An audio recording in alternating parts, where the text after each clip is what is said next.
The Feynman technique is probably the most recommended study method on the internet. Every study tips video mentions it. Every productivity blog covers it. If you've ever searched how to study effectively, you've seen it. And the version that gets repeated everywhere goes like this. Step 1, pick a concept. Step 2, explain it like you're teaching a child. Step 3, identify the gaps in your explanation. Step 4, go back and simplify. 4 steps, clean, simple, done. And here's the thing. That version is not wrong. It works, but it's incomplete. The version that gets shared in every video and every article is a simplified summary of what Richard Feynman actually did when he learned things. And that simplification stripped out the 2 most important cognitive mechanisms that make the technique genuinely powerful. Without those 2 steps, you get a decent study exercise. With them, you get one of the most effective deep learning systems ever developed. So in this video, I'm going to show you the full 6-step version of the Feynman technique. I'm going to explain the brain science behind why each step works. And by the end, you'll have an upgraded method that produces dramatically deeper understanding than the version everyone else is teaching. But first, let's quickly walk through the standard version so we're all on the same page. Because even the basic version has real science behind it. Step 1 of the standard version. Pick a concept you want to understand. Could be anything. Photosynthesis, supply and demand, the French Revolution. Doesn't matter. Pick it. Step 2, explain it as if you're teaching it to a child. Use simple language. No jargon, no textbook definitions. If a 12-year-old couldn't follow your explanation, you don't understand it well enough. Step 3, identify the gaps. As you try to explain, you'll hit moments where your explanation falls apart, where you stumble, where you realize you're using words you can't actually define. Those are your gaps. Those are the parts you don't truly understand. Step 4, go back to the source material, fill in those gaps, and simplify your explanation until it's clean and clear. That's the standard 4-step Feynman technique. And I want to be clear, this is a good method. If you use even this basic version, you'll learn more effectively than the vast majority of students who just read and highlight. But the reason it works is not the reason most people think. Most people think the Feynman technique works because of the teach it to a child part. They think the magic is in the simplification. But that's only partially true. The real reason the Feynman technique is so powerful comes down to 3 cognitive science principles that most explanations completely ignore. The first principle is the generation effect. Your brain retains information dramatically better when it generates that information rather than passively receiving it. When you explain a concept in your own words, you're not retrieving a stored sentence from your textbook. You're generating a new explanation from scratch. Your brain has to actively construct the output. And that active construction is what creates strong, durable memory traces. The second principle is elaborative interrogation. When you try to teach something, you're forced to answer the why and how questions that passive reading never triggers. Why does this happen? How does this connect to that? What would happen if this variable changed? These questions force your brain to process the material at a much deeper level than surface-level reading ever could. The third principle is the testing effect. Trying to explain a concept is essentially a self-test. You're testing whether you can produce the knowledge, not just recognize it. And as we've covered in previous videos, retrieval is the single strongest signal you can send your brain to retain information. So the Feynman technique works because it combines 3 of the most powerful learning mechanisms in cognitive science: generation, elaboration, and retrieval, all at once. That's why it's so effective. But here's the problem with the standard version. It's missing 2 critical steps that would make all 3 of those mechanisms significantly more powerful. And without those steps, most people who use the Feynman technique get decent results when they could be getting extraordinary results. The first missing step is what I call the pre-teach audit, and it belongs between step 1 and step 2, between choosing your concept and trying to teach it. Here's what happens when most people use the standard version. They pick a concept, they immediately try to explain it, and halfway through their explanation, they realize they have huge gaps. Which is fine, that's the point. But here's the inefficiency. They didn't know what they didn't know before they started. So their teaching attempt was scattered. They rambled, they went in circles. They wasted 10 minutes on parts they understood well, and then crashed into a wall on the parts they didn't. The gap discovery was accidental, not systematic. The pre-teach audit fixes this. Before you try to teach the concept, you sit down and do a quick diagnostic. You take a blank page and write down everything you think you know about the concept. Not a polished explanation, Just a brain dump. Key terms: relationships, causes and effects, whatever comes to mind. Then you look at what you wrote and ask yourself two questions.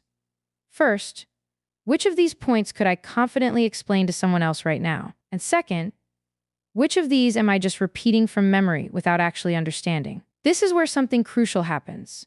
You confront what psychologists call the illusion of knowledge. The illusion of knowledge is when you feel like you understand something because you recognize the words, but you can't actually explain the mechanism behind them. You read the textbook definition of osmosis. You could repeat it word for word. But the moment someone asks you to explain it differently, or asks you why it happens, you freeze. That's not understanding. That's memorization wearing a costume. The pre-teach audit strips away that costume before you even begin teaching. It forces you to honestly assess where your understanding is solid and where it's hollow. And now when you move to the teaching step, you're not teaching blind. You know exactly where the gaps are likely to be. Your explanation becomes targeted, focused, efficient. You spend more time on the weak areas and less time reciting the parts you already understand. This one addition turns the Feynman technique from a discovery exercise into a precision tool. Now let's talk about the second missing step. This one is even more important.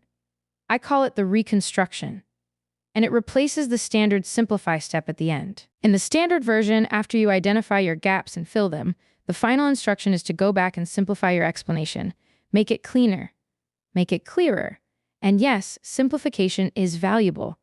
But here's what most people actually do in this step. They go back to their original explanation, patch the gaps they found, smooth out the rough edges, and call it done. They're editing, not rebuilding. And that's the problem. Editing your original explanation preserves the original structure, the same order, the same framing, the same mental architecture. You've plugged the holes, but you haven't rebuilt the foundation. Your understanding is patched, not reconstructed.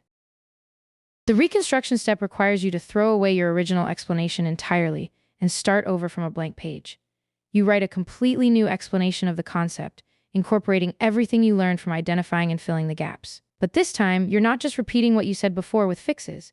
You're building a new explanation from the ground up with your deeper understanding integrated from the start. Why does this matter so much? Because when you reconstruct from scratch, you activate what I've talked about in previous videos as build mode. This is the highest level of cognitive processing. You're not absorbing information, you're not connecting existing pieces. You're constructing entirely new understanding. Your brain has to organize the material in a way that makes logical sense to you, not to the textbook, not to the professor, to you. And that personal architecture is what makes knowledge truly stick. The difference between patching and reconstructing is the difference between fixing a crack in a wall and rebuilding the wall from stronger materials. Both address the problem, but only one produces a structure that won't crack again.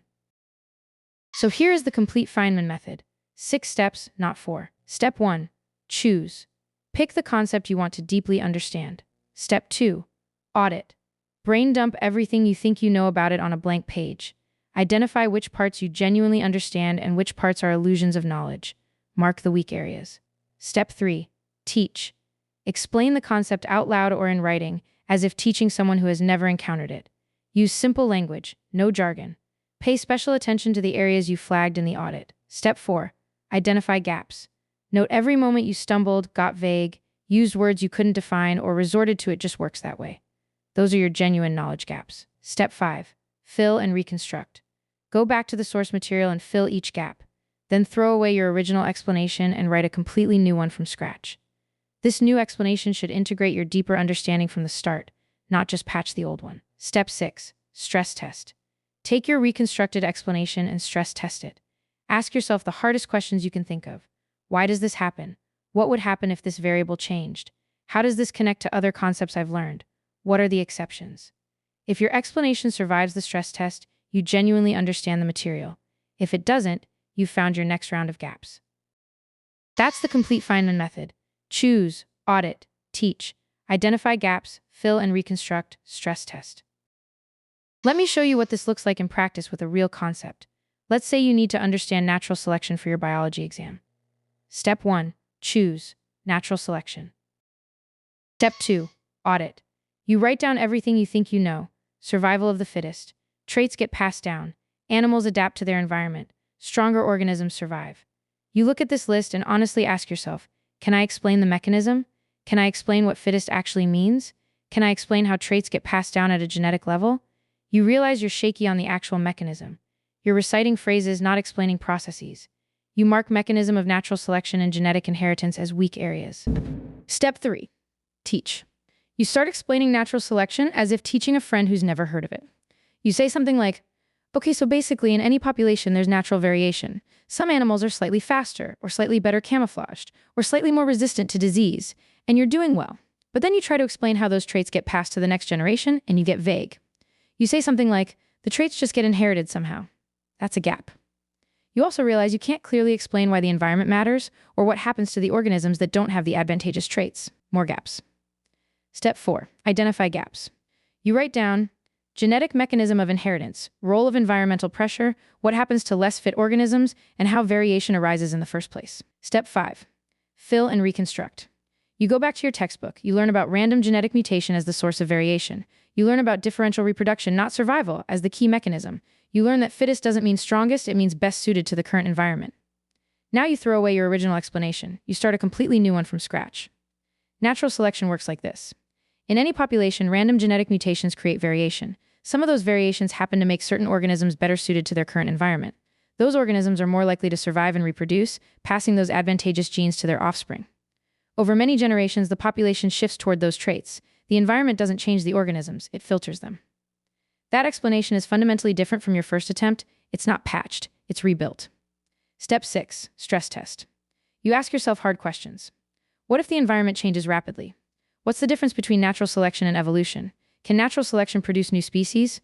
What happens to neutral mutations? If you can answer these, you genuinely understand natural selection. If you can't, you've identified your next set of gaps and you cycle back through steps 5 and 6. Total time for the complete process?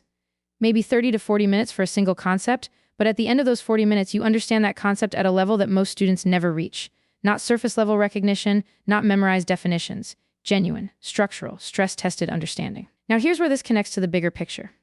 The Feynman Technique, when done correctly with all 6 steps, is the single most powerful encoding method available to you. It activates build mode. It forces generation, elaboration, and retrieval simultaneously. It strips away illusions of knowledge, and it produces the deepest possible understanding of any concept you apply it to. But encoding is only one part of the learning system. Even the deepest understanding will fade without retrieval and spacing. So after you've used the Complete Feynman method to build deep understanding, you still need to apply the retrieval loop to lock that understanding into long-term memory. Encode it deeply with Feynman. Retrieve it with spaced self-testing. That combination is as close to unbeatable as it gets. So the next time someone tells you to just use the Feynman technique, know that you have the complete version. Not the summary, not the shortcut, the real thing. If you want to keep building your learning system, subscribe, because every video on this channel adds another layer to the science of how to learn effectively. I'll see you in the next one.